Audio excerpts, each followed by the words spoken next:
Ce que je vais vous raconter, la plupart des gens ne le croiraient jamais. Et honnêtement, je n'y croirais pas moi-même si cela ne m'était pas arrivé personnellement. Un Bigfoot m'a sauvé la vie dans les Cascade Mountains. Et il ne s'est pas contenté de me sauver. Il m'a parlé, il a communiqué avec des mots clairs que je pouvais comprendre. Ce que cette créature m'a dit sur le monde, sur les gens, sur tout ce que nous pensons savoir, a fait voler en éclats toutes mes certitudes sur la réalité. Je m'appelle Rebecca et je suis photographe animalière depuis 15 ans, spécialisée dans la documentation des zones sauvages et reculées. Je suis quelqu'un qui se fie aux preuves, à ce que mon appareil photo capture, aux faits tangibles. Mais après 3 semaines coincées dans l'arrière-pays, avec un être dont la science nie l'existence, soigné et ramené du seuil de la mort par des mains qui n'étaient pas humaines, j'ai dû reconstruire toute ma conception de ce qui est réel et de ce qui ne l'est pas. Tout a commencé lors d'une expédition en solitaire début octobre. Les montagnes offraient leur spectacle annuel. Les érables se parèrent de teintes éclatantes d'orange et de pourpre, tandis que les conifères se dressaient, sombres et anciens, face aux paysages changeants. À cette période de l'année, l'air a une qualité difficile à décrire, à la fois vif et pur, transportant l'odeur des feuilles en décomposition et de l'hiver approchant. J'étais au 4e jour d'un voyage de 10 jours, venu documenter les schémas de migration des wapitis dans une vallée particulièrement isolée que peu de gens visitent. Le terrain dans cette région est impitoyable. Des pentes abruptes couvertes d'éboulis, des crêtes étroites avec le vide de chaque côté, et des traversées de ruisseaux qui peuvent passer d'une hauteur de cheville à celle de la poitrine selon les pluies récentes. Ce matin-là, je marchais depuis l'aube, essayant d'atteindre une prairie où j'avais vu des wapitis se rassembler lors d'une précédente expédition. Le chemin exigeait de traverser une série d'affleurements rocheux et j'avançais avec prudence, testant chaque prise avant d'y mettre tout mon poids. Mon sac photo pesait lourd sur mon dos, probablement plus qu'il n'aurait dû, mais j'avais emporté des objectifs et du matériel supplémentaire car la lumière dans cette vallée en automne est quelque chose de spécial, cette qualité dorée qui donne à chaque cliché des allures de tableau. J'avais parcouru environ les 2/3 d'une section particulièrement délicate quand j'ai commis l'erreur qui a failli me coûter la vie. Il y avait un rocher d'apparence plate qui semblait stable et j'ai posé le pied dessus sans le tester au préalable. Au moment où tout mon poids s'est abattu dessus, le rocher a bougé, glissant sous mon pied comme s'il avait attendu précisément cet instant. Ma cheville s'est tordue violemment vers la droite et soudain, je tombais, dégringolant le long d'une pente qui semblait interminable. Je me suis agrippé aux buissons et aux rochers pendant ma chute, mais rien ne tenait. Mon sac de matériel déséquilibrait ma chute, rendant chaque rotation plus violente que la précédente. La chute s'est terminée brutalement lorsque j'ai percuté un rocher au fond d'une petite gorge. J'ai entendu quelque chose craquer, senti une explosion de douleur dans ma jambe gauche si intense que ma vision est devenue complètement blanche. Je suis resté là, haletante, incapable de penser à autre chose qu'à l'agonie qui irradiait du bas de mon corps. Quand le choc initial s'est suffisamment estompé pour que je puisse réfléchir, j'ai tenté d'évaluer ma situation. Ma jambe gauche était clairement cassée, l'os s'était brisé à mi-chemin entre le genou et la cheville et je pouvais voir l'angle contre nature même à travers mon pantalon. Ma cheville droite enflait rapidement, probablement une grave entorse, peut-être une fracture aussi. J'avais atterri dans une gorge étroite, à environ 5 mètres, en dessous de la traverse que j'essayais de franchir, avec des parois rocheuses abruptes de chaque côté et un petit ruisseau coulant au fond. J'ai réussi à sortir mon téléphone satellite de la poche de mon gilet, mais l'écran était fissuré, l'appareil complètement hors service à cause du choc.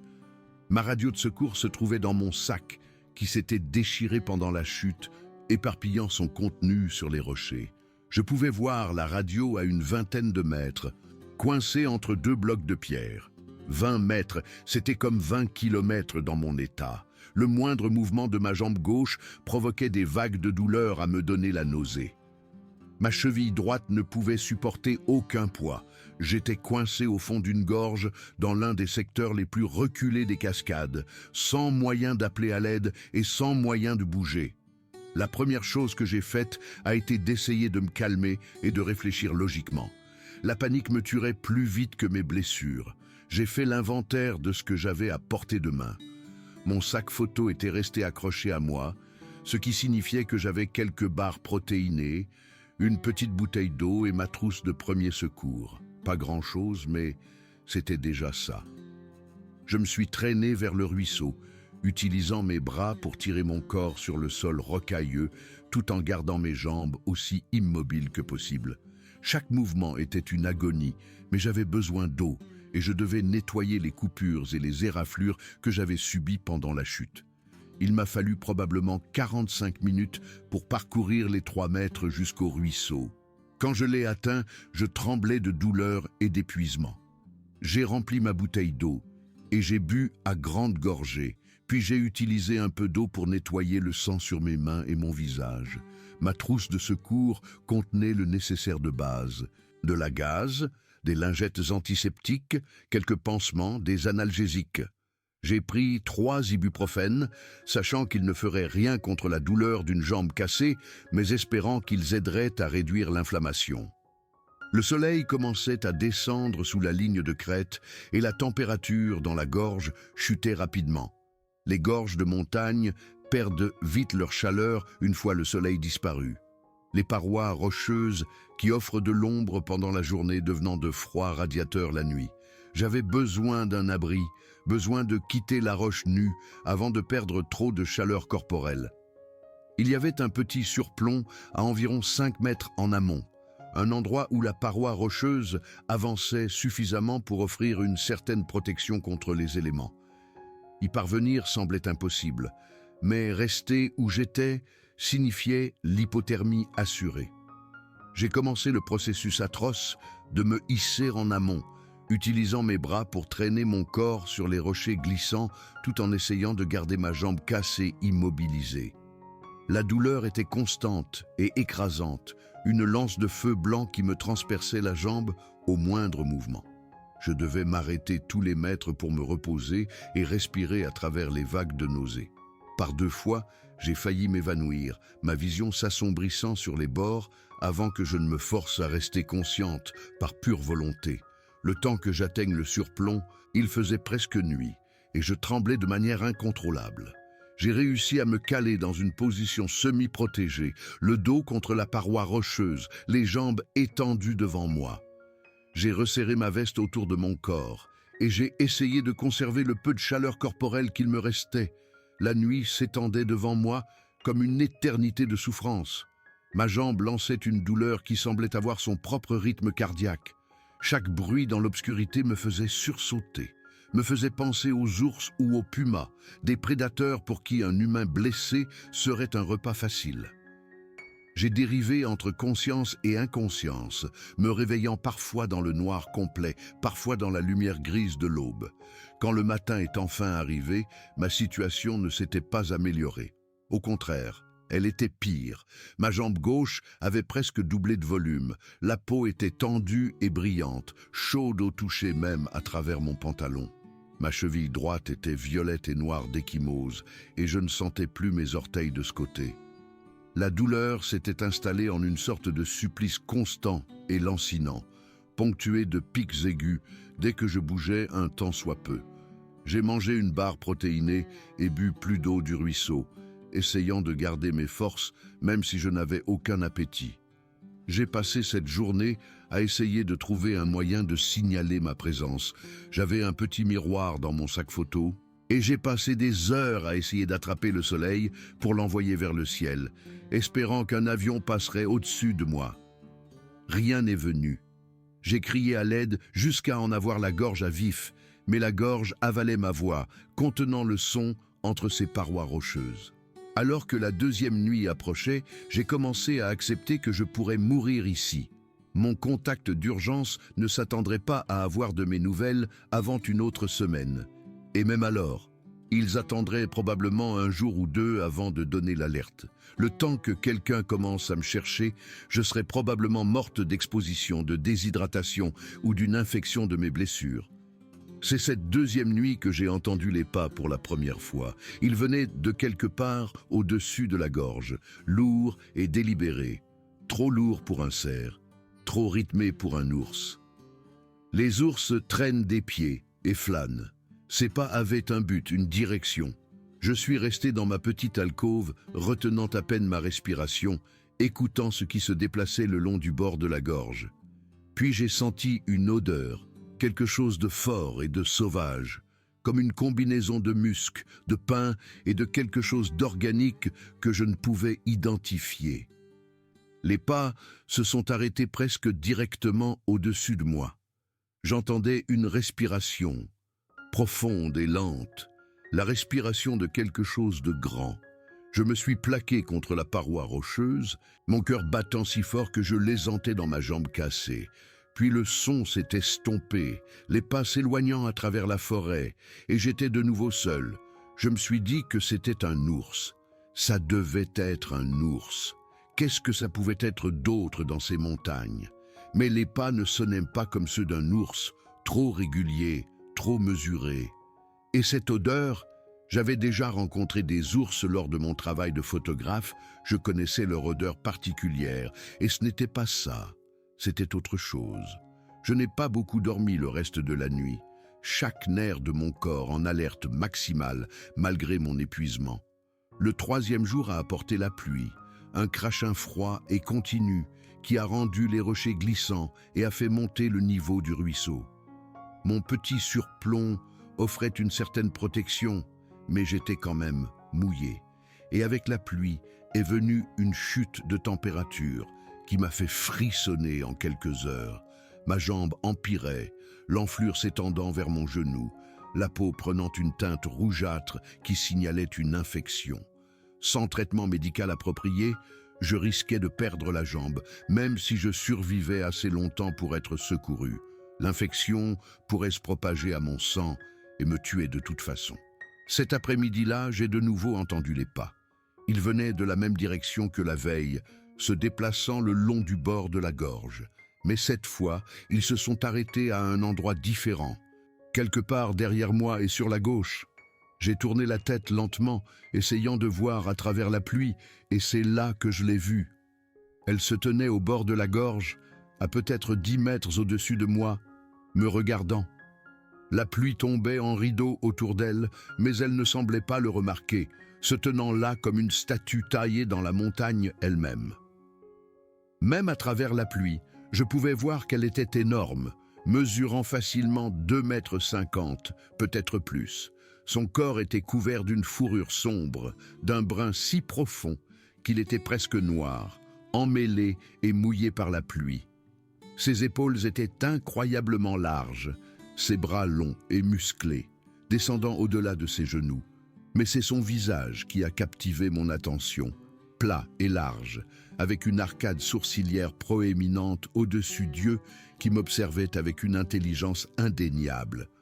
Je ne sais pas combien de temps nous nous sommes regardés. Le temps semblait perdre son sens à ce moment-là, suspendu entre deux battements de cœur.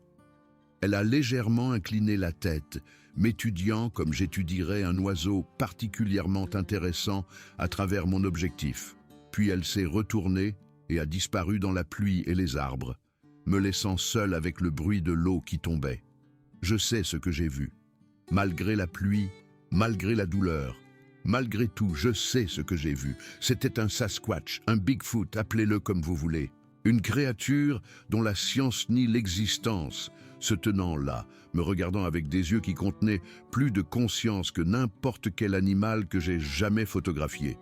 Mon esprit rationnel a essayé de le rejeter, a essayé de trouver des explications alternatives, mais rien ne correspondait. Un ours ne se tient pas droit comme ça, n'a pas ce visage, ne se déplace pas avec cette grâce délibérée.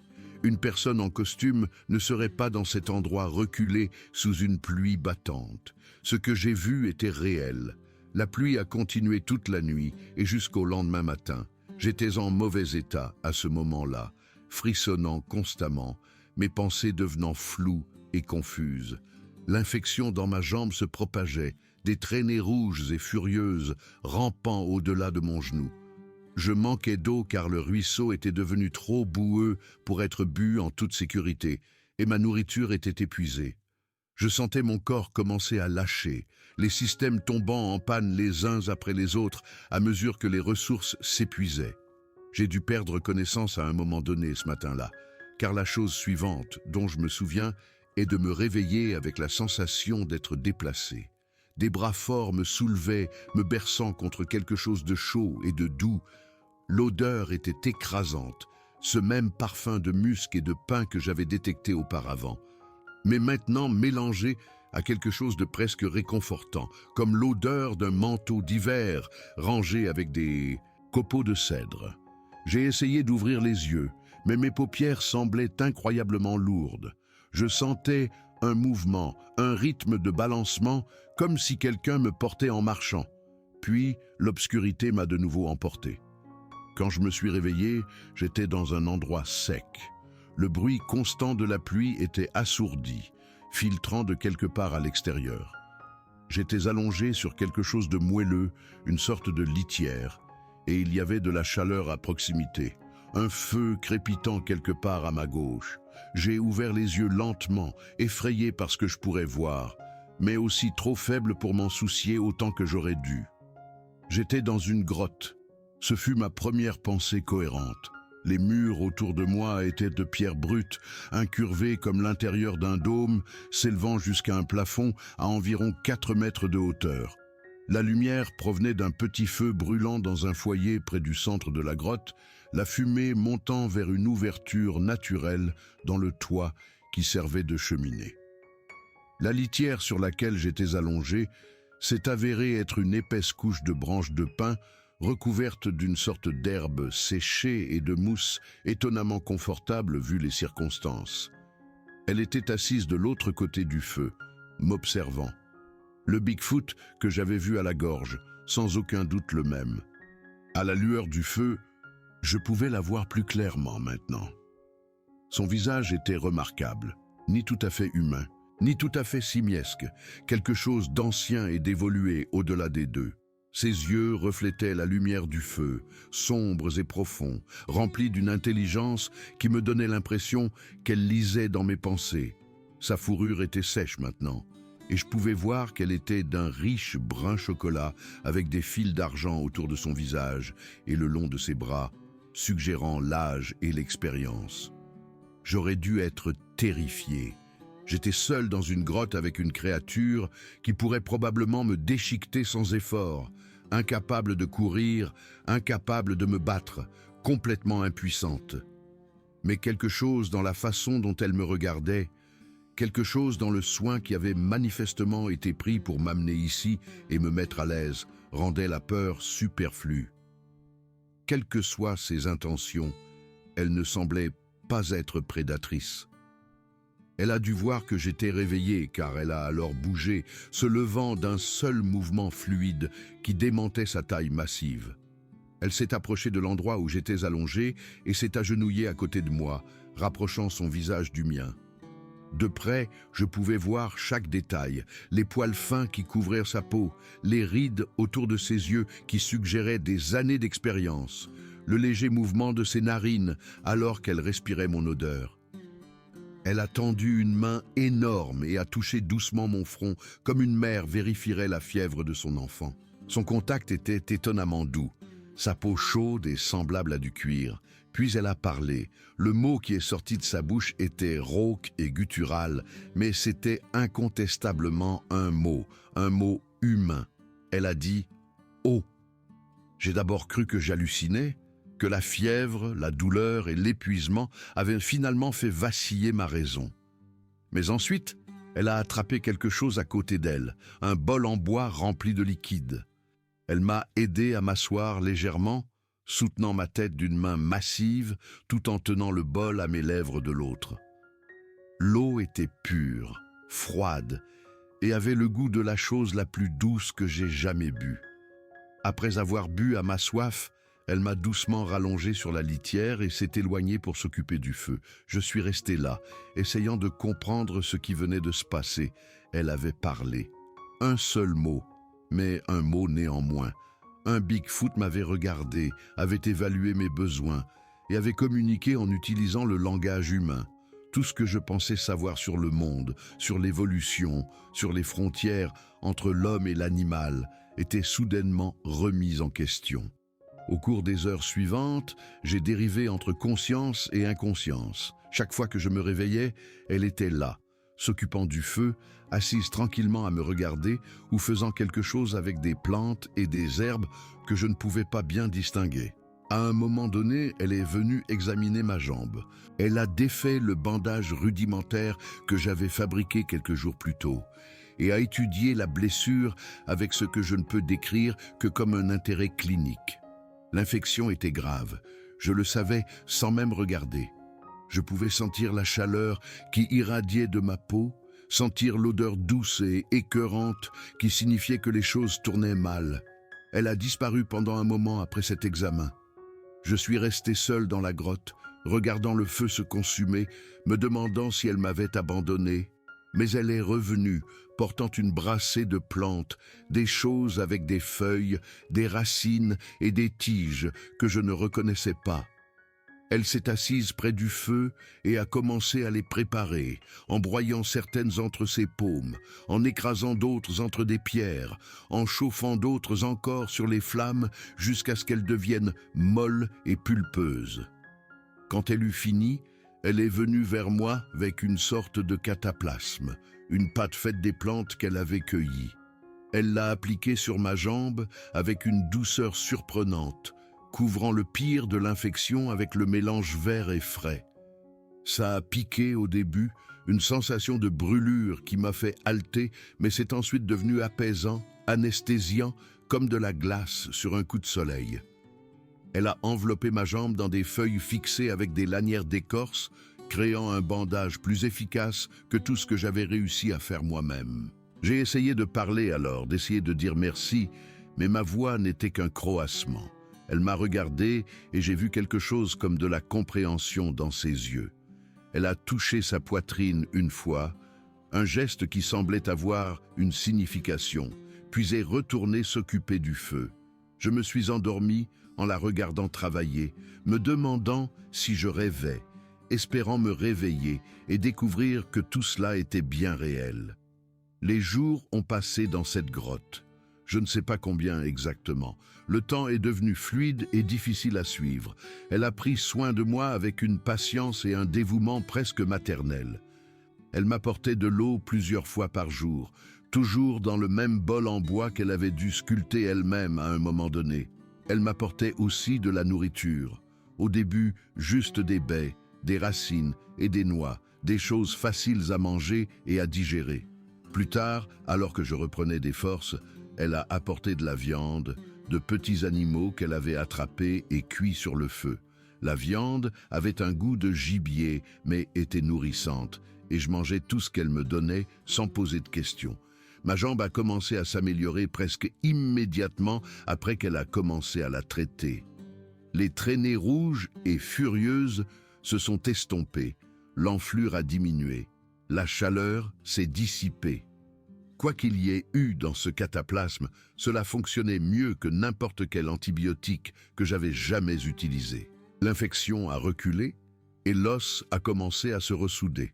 Je pouvais le sentir guérir, une étrange sensation de démangeaison profonde dans les tissus qui signifiait que les choses se remettaient en place. Alors que je devenais plus forte, elle a commencé à communiquer davantage.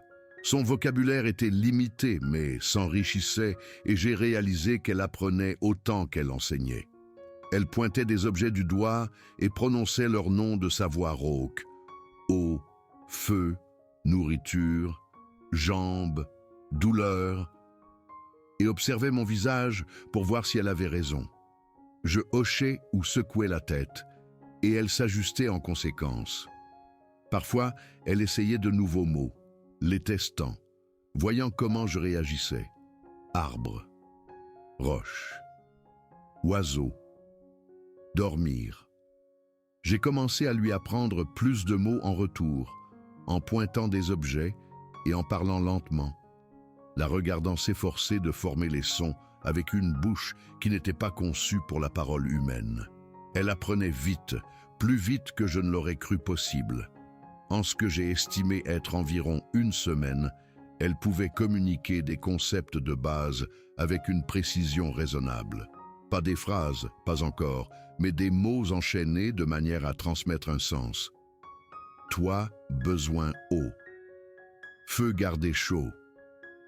Jambes mieux maintenant. Mais c'est ce qu'elle m'a appris qui a vraiment changé ma compréhension de tout. Un soir, après avoir été dans la grotte depuis peut-être 2 semaines, assez forte à ce moment-là pour m'asseoir seule et même boitiller de quelques pas avec une béquille improvisée qu'elle avait fabriquée à partir d'une branche, elle s'est assise en face de moi et a commencé à vraiment parler. Pas seulement des mots de base sur les besoins immédiats, mais des idées, des concepts, des vérités qu'elle voulait que je comprenne. Elle parlait lentement, choisissant ses mots avec soin, inventant parfois des mots composés ou utilisant des gestes lorsque le langage lui faisait défaut. Mais le message passait clairement malgré la syntaxe approximative. « Humain », dit-elle, en montrant vaguement une direction que je supposais être la civilisation. « Humain oublié, choses importantes, choses anciennes, comment vivre bien ?» Je lui ai demandé ce qu'elle voulait dire, en parlant lentement et simplement pour qu'elle puisse comprendre. Elle est restée silencieuse un long moment, fixant le feu. Puis elle a commencé à expliquer, et ce qu'elle m'a dit au cours des semaines suivantes a fondamentalement modifié ma perception de l'humanité, de la nature, de ma propre place dans le monde. Il y en a d'autres, a-t-elle expliqué. D'autres de son espèce, dispersés dans les lieux sauvages du monde, dans les forêts profondes, les montagnes reculées et les vallées cachées.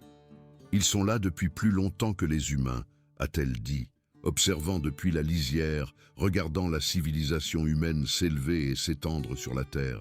Ils se souviennent d'une époque où les humains étaient différents, où nous vivions comme une partie de la forêt plutôt qu'en dehors d'elle.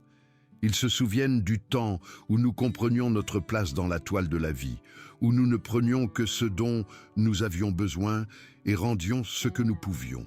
Elle m'a dit que son peuple, si je peux l'appeler ainsi, a un devoir. Ils sont des gardiens, des protecteurs des lieux sauvages qui subsistent. Ils maintiennent l'équilibre entre les espèces, encouragent la diversité, protègent les écosystèmes anciens dont les humains modernes ont largement oublié l'existence. Ils comprennent des connexions que notre science commence à peine à saisir, des relations entre les plantes, les animaux, le sol et l'eau qui s'étendent sur des siècles et créent une résilience face au changement. Je lui ai demandé pourquoi il se cachait, pourquoi il ne se révélait pas pour essayer de nous aider à comprendre. Elle m'a regardé avec ses yeux profonds et intelligents et a dit quelque chose que je n'ai jamais oublié. Elle a dit qu'il y a longtemps, lorsque les humains ont commencé à changer, à se séparer de la nature et à revendiquer leur domination sur elle, son peuple a essayé de communiquer. Ils ont essayé d'enseigner, de guider, d'aider les humains à se souvenir de ce qu'ils perdaient. Mais les humains avaient peur de ce qu'ils ne comprenaient pas. Ils ont attaqué ce qui était différent, détruit ce qu'ils ne pouvaient pas contrôler, réduit au silence les voix qui contestaient leur croyance grandissante qu'ils étaient les maîtres du monde plutôt que ses membres. Alors, son peuple s'est retiré. Ils se sont enfoncés plus profondément dans la nature sauvage, plus loin des établissements humains, observant et attendant. Ils espéraient que les humains finiraient par se souvenir d'eux-mêmes, qu'ils reconnaîtraient les dommages qu'ils causaient et choisiraient une autre voie. Mais l'oubli n'a fait que s'approfondir, a-t-elle dit. Chaque génération en savait moins que la précédente. Le savoir ancien, la compréhension de la connexion, de l'équilibre et de la responsabilité s'est estompé jusqu'à disparaître presque complètement. Elle m'a parlé des forêts, de la façon dont elles ne sont pas seulement des collections d'arbres, mais des communautés vivantes, des réseaux de relations et d'échanges qui s'étendent sur des montagnes entières. Les arbres, a-t-elle expliqué, se parlent par leurs racines, partageant nutriments, informations et avertissements. Les animaux servent de messagers, transportant des graines et distribuant des nutriments, leurs mouvements chorégraphiés par des instincts qui reflètent des millénaires d'évolution. Même l'eau a un rôle, transportant des minéraux et des microbes, façonnant la terre avec une patience persévérante, reliant des lieux éloignés de manière que les humains considèrent rarement. Je lui ai demandé comment elle savait tout cela, comment son peuple avait acquis une telle incompréhension. Elle a dit qu'ils apprenaient en observant, en étant patients, en prêtant attention au fil des générations. Les humains, a-t-elle dit, sont toujours pressés. Ils veulent tout comprendre rapidement, le réduire à des explications simples, le contrôler. Mais les vérités profondes du monde naturel ne peuvent être précipitées. Elles se révèlent lentement, sur des vies entières, sur des siècles, à ceux qui sont prêts à regarder, à attendre et à écouter. Il y avait de la tristesse dans sa voix quand elle parlait de ce que les humains font à la terre. Pas de colère ni de jugement, juste un profond chagrin de voir quelque chose de beau être détruit. Elle a parlé des forêts abattues, des rivières empoisonnées, de l'air rempli de choses qui ne devraient pas s'y trouver. Elle a parlé des espèces qui disparaissent, de types de vie entiers qui s'éteignent, emportant avec eux des connaissances et des relations qui ne pourraient jamais être récupérées. Elle a décrit l'équilibre perturbé, des systèmes qui avaient fonctionné pendant des millions d'années se dégradant soudainement parce que trop de pièces avaient été retirées. Mais ce qui m'a le plus frappé, c'est qu'elle ne blâmait pas les humains pour cette destruction.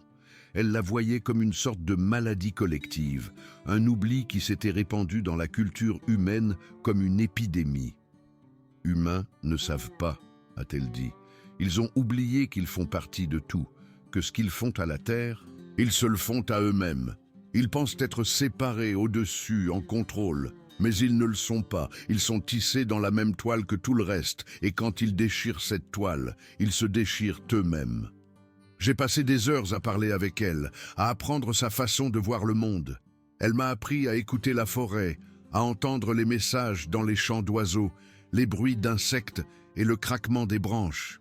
Elle m'a montré comment lire les traces, non seulement comme des signes du passage d'un animal, mais comme des histoires, des récits de comportements, de relations et de communautés. Elle m'a expliqué comment identifier les plantes, non seulement par leur apparence, mais par leur rôle dans l'écosystème, comment elles interagissaient avec d'autres espèces, ce qu'elles apportaient à l'ensemble. Un jour, quand j'ai été assez forte, elle m'a conduite hors de la grotte, pour la première fois depuis qu'elle m'y avait amené.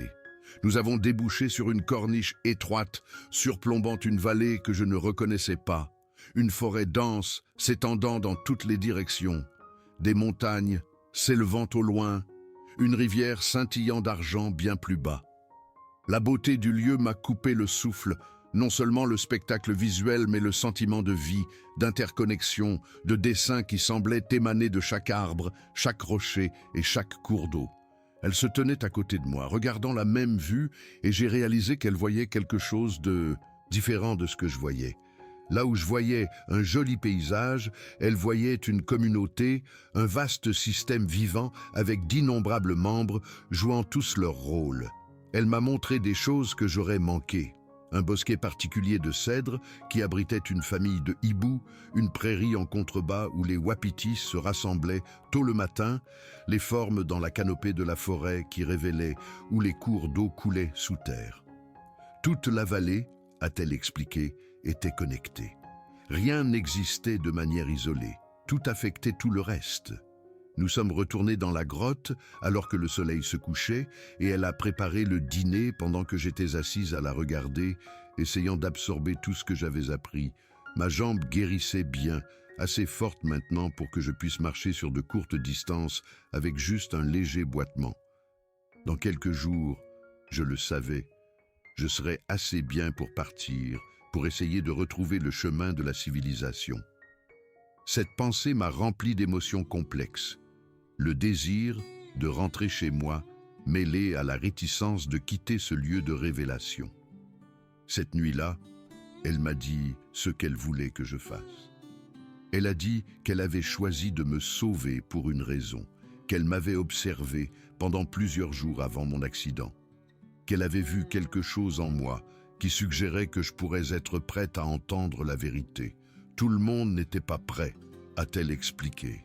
La plupart des humains étaient trop profondément endormis, trop pris dans leur oubli pour se réveiller même quand on leur montrait la réalité des choses. Mais certains, quelques-uns, étaient différents. Ils avaient la capacité de se souvenir, de comprendre, d'aider les autres à commencer le voyage de retour vers l'équilibre. Elle voulait que je sois une messagère. Pas pour prouver que son peuple existait, elle a insisté très fortement sur ce point. Elle n'avait aucun désir d'être découverte, de voir les humains envahir les lieux sauvages à la recherche de créatures à capturer, à étudier ou à exploiter. Le message ne la concernait pas. Le message concernait la relation de l'humanité avec le monde naturel, sur le besoin urgent de se souvenir de ce qui avait été oublié avant qu'il ne soit trop tard. Je lui ai demandé ce que je devais dire aux gens, comment je devais partager ce message. Elle est restée silencieuse un long moment, le regard perdu dans le feu. Puis elle a parlé, et ses mots ont été les plus clairs que j'ai jamais entendus de sa part, comme si tout ce qu'elle m'avait enseigné avait mené à ce moment. Elle a dit de dire aux humains qu'ils font partie d'un monde vivant, qu'ils n'en sont pas séparés, qu'ils ne sont pas au-dessus. Dites-leur que ce qu'ils font à la terre, ils se le font à eux-mêmes, que la santé des forêts, des rivières et des océans et leur propre santé n'ont pas une chose distincte à gérer ou à exploiter, mais une extension de leur propre corps et esprit. Dites-leur que chaque espèce qui disparaît emporte quelque chose d'irremplaçable avec elle, des connaissances, des relations et des possibilités qui ne pourront jamais être retrouvées.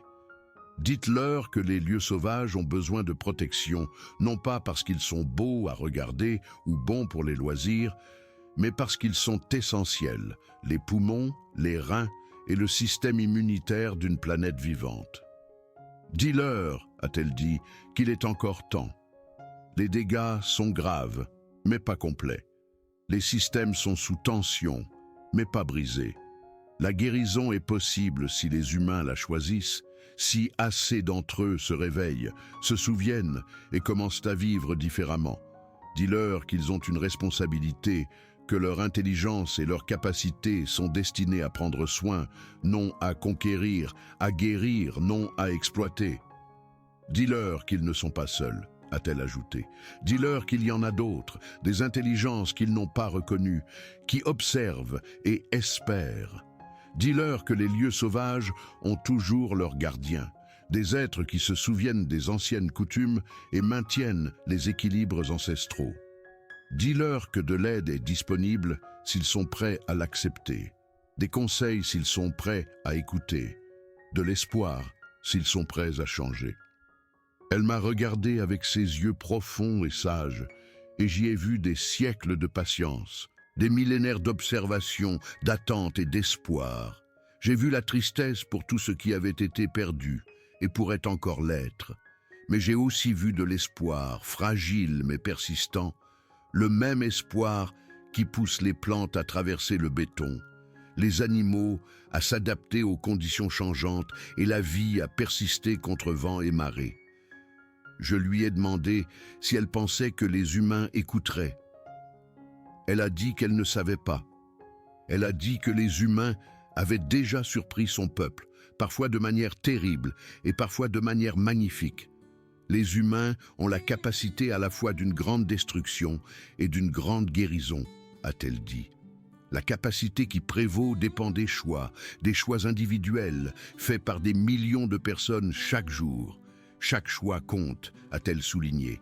Chaque acte de souvenir, chaque geste vers l'équilibre, chaque décision de prendre moins et de donner plus. Tout cela compte. Le poids accumulé de ces choix détermine l'avenir. Le lendemain matin, elle m'a conduite hors de la grotte et le long d'une série de sentiers que je n'aurais jamais pu trouver seul. Nous avons marché pendant la majeure partie de la journée, nous arrêtant pour nous reposer quand ma jambe en avait besoin, partageant un simple repas de viande séchée et de baies. En fin d'après-midi, nous avions atteint une crête, surplombant une vallée que je reconnaissais, la même vallée où mon pick-up était garé au départ d'un sentier, à environ 8 kilomètres plus bas. Elle s'est arrêtée à la lisière des arbres et m'a regardé, et j'ai compris que c'était là que nous allions nous séparer. Je ne voulais pas partir, je ne voulais pas retourner dans un monde qui me semblait soudainement superficiel, distrait et endormi. Mais je comprenais aussi que mon but était maintenant là-bas, pas dans la nature sauvage, pas dans la clandestinité. Mon but était de porter son message dans le monde humain, de faire ce que je pouvais pour aider les gens à se souvenir. J'ai essayé de la remercier, mais les mots semblaient inadéquats. Elle a touché mon visage doucement, sa main massive, presque tendre, et a dit quelque chose que je n'oublierai jamais. Elle a dit « Toi enseigner maintenant, aider humain souvenir. Nous regardons, nous espérons, nous attendons. » Puis, elle s'est retournée et est repartie dans la forêt, disparaissant dans les ombres si rapidement et si complètement qu'en quelques secondes, je ne pouvais plus voir aucune trace d'elle. Je suis resté là longtemps, regardant les arbres où elle avait disparu, sentant le poids de ce que j'avais vécu et de ce qu'on m'avait demandé de faire. La descente jusqu'au départ du sentier m'a pris le reste de l'après-midi, ma jambe en voie de guérison protestant lorsque j'ai atteint mon véhicule. Tout était comme je l'avais laissé des semaines auparavant, couvert de feuilles mortes mais sinon intactes. J'ai conduit jusqu'à la ville la plus proche et je suis entré dans le poste des gardes forestiers et l'expression sur le visage du ranger quand il m'a vu m'a dit depuis combien de temps j'étais parti. Près de 3 semaines, a-t-il dit. 3 semaines depuis que je n'avais pas donné de nouvelles à la date prévue. Des équipes de recherche avaient été envoyées, avaient fouillé la zone où j'étais censé être, n'avaient trouvé aucune trace. Ils étaient sur le point d'abandonner, de me déclarer perdu. Je leur ai raconté une version de ce qui s'était passé. Une version édulcorée. J'ai dit que j'étais tombé, que je m'étais cassé la jambe, que j'avais trouvé refuge dans une grotte, que j'avais réussi à soigner mes blessures avec des remèdes naturels et à attendre d'être assez guéri pour repartir. Ils ont accepté cette explication plus ou moins, bien qu'ils aient semblé perplexes par la façon dont ma jambe avait si bien guéri compte tenu de la gravité apparente de la fracture. Les radiographies de l'hôpital ont confirmé que l'os avait été fracturé et s'était en quelque sorte ressoudé parfaitement. Ce que les médecins ont dit aurait dû prendre des mois de traitement et de kinésithérapie. Je suis retourné à ma vie après cela, mais tout était différent. Le monde que j'avais tenu pour acquis me semblait maintenant étrange et urgent. Je remarquais des choses que j'avais négligées auparavant. La façon dont les humains interagissent avec la nature, la destruction désinvolte que nous remarquons à peine. Je voyais la déconnexion partout, dans la façon dont les gens se déplaçaient dans le monde sans le voir, dans la façon dont nous traitons les animaux, les plantes et les écosystèmes comme des ressources plutôt que comme des parents. J'ai commencé à changer ma façon de travailler. Ma photographie avait toujours eu pour but de capturer de belles images de la faune et de la nature, mais maintenant je comprenais qu'elle pouvait être plus que ça. Elle pouvait être une forme d'enseignement, une façon d'aider les gens à voir ce qu'ils perdaient, ce qu'ils risquaient de perdre s'ils ne changeaient pas. J'ai commencé à inclure plus de contexte dans mes présentations, à parler d'écosystèmes, de connexions et de relations, essayant d'aider les gens à comprendre que les animaux et les paysages de mes photos n'étaient pas seulement de jolies images, mais les membres d'une communauté à laquelle nous appartenons tous. J'ai aussi commencé à parler plus directement de la conservation, de la nécessité urgente de protéger ce qui reste du monde sauvage. J'ai donné des conférences dans des écoles et des centres communautaires, lors de congrès et de rassemblements, partout où les gens voulaient bien écouter.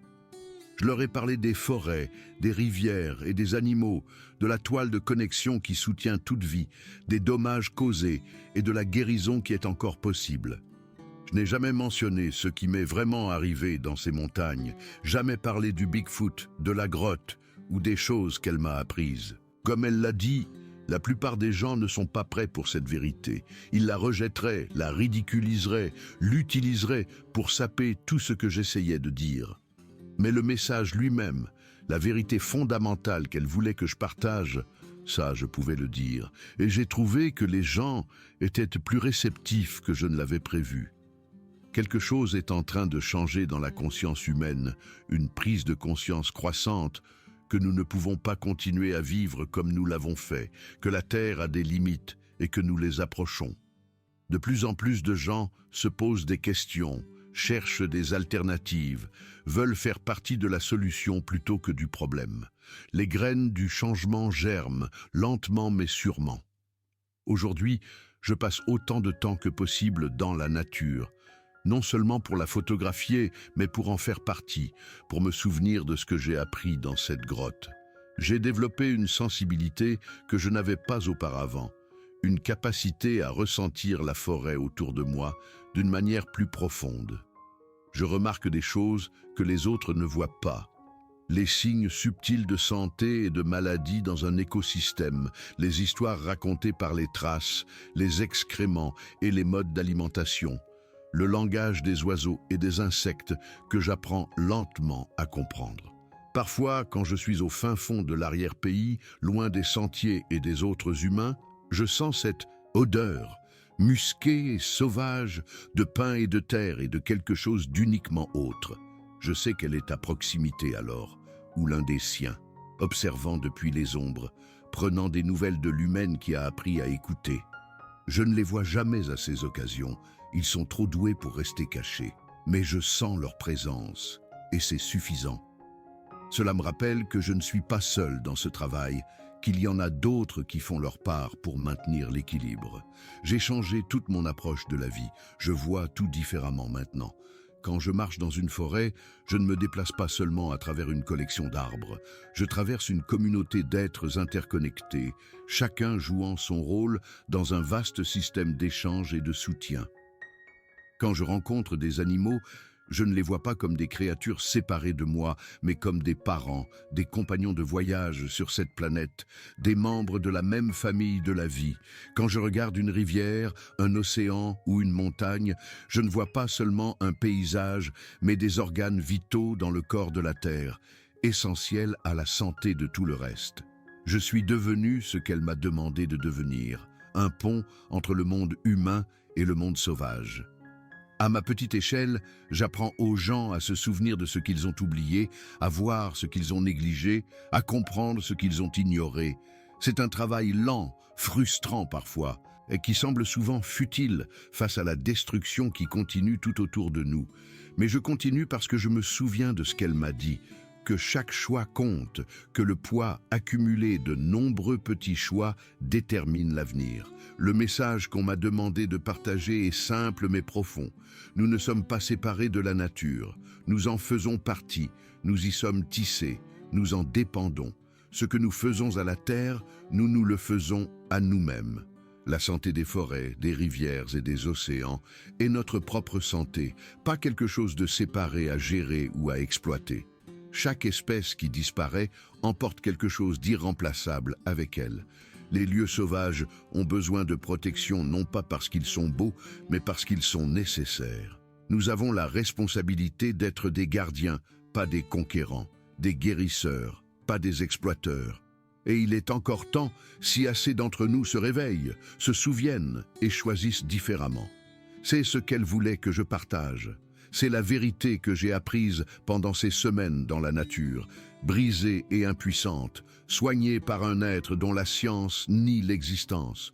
Il ne s'agit pas de prouver que les Bigfoot sont réels, bien qu'ils le soient. Il ne s'agit pas de convaincre les sceptiques ou de produire des preuves pour que les scientifiques en débattent.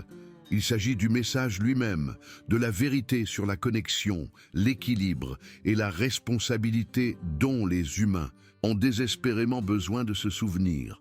Je pense souvent à elle, mon enseignante, ma guérisseuse, mon guide. Je pense à la patience dont elle a fait preuve en s'occupant d'une étrangère appartenant à une espèce qui a fait tant de mal au monde qu'elle protège. Je pense à l'espoir qu'elle a exprimé, fragile mais persistant, que les humains pourraient encore choisir une autre voie. Je pense à son peuple, dispersé dans les lieux sauvages, observant et attendant, maintenant les anciennes coutumes, tout en espérant que nous nous souviendrons des nôtres. Je n'ai jamais su son nom, si tant est que son peuple utilise des noms comme nous le faisons. Je n'ai jamais su où je me trouvais exactement pendant ces semaines sous sa garde. La grotte pourrait être n'importe où dans ces montagnes, cachée dans un labyrinthe de crêtes et de vallées que je ne pourrais pas retrouver même si j'essayais. C'est ainsi qu'elle le veut, je le sais. La survie de son peuple dépend du fait de rester caché, d'éviter la découverte qui amènerait les humains à affluer dans leur dernier refuge. Mais parfois, tard dans la nuit, lorsque je suis allongé dans ma tente sous les étoiles, je ressens une connexion qui transcende la distance. Je me sens lié à elle d'une manière ou d'une autre, à tous les siens, faisant partie d'une toile de conscience qui s'étend sur les lieux sauvages du monde. C'est probablement mon imagination, probablement juste le souvenir de ce que j'ai vécu qui joue des tours à mon esprit. Mais cela semble réel et d'une certaine manière, c'est ce qui compte. Le sentiment de connexion, d'appartenir à quelque chose de plus grand que moi, d'avoir un rôle et un but dans la grande toile de la vie, c'est ce qu'elle m'a donné en même temps que la vie et c'est le plus grand cadeau que j'ai jamais reçu.